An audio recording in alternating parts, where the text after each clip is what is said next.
26-এর vote আসতে এখনও অনেক দেরি এবং তার আগেই কিন্তু রীতিমতো উত্তপ্ত জলপাইগুড়ি জেলার ডুয়ার্স এলাকা।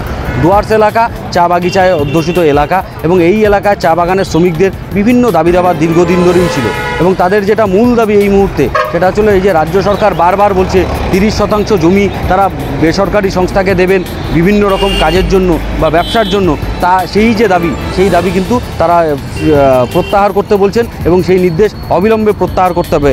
এর সহ ন্যূনতম মজুরি বৃদ্ধি এবং এর পাশাপাশি চা বাগানের শ্রমিকদের মজুরি বৃদ্ধি যেমন রয়েছে তেমনি জমির মালিকানা দেওয়া, এই সমস্ত বিভিন্ন দাবি দাবা নিয়ে কিন্তু আজ জলপাইগুড়ির মালবাজারের মহকুমার শাসকের দপ্তরে বিক্ষোভ দেখালো আদিবাসী, গোর্খা এবং রাজবংশী মানুষজন। এই মুহূর্তে তারা চাইছেন যে এই যে তাদের যে দাবিগুলো অবিলম্বে রাজ্য সরকার পূরণ করুক, না হলে কিন্তু 26-এর যে বিধানসভা ভোট সেই বিধানসভা ভোটের আগে কিন্তু ব্যাপক আন্দোলন গড়ে তোলা হবে গোটা ডুয়ার্স এবং পাহাড় জুড়ে। তা কিন্তু পরিষ্কার আজকে তাদের এই বক্তব্যে।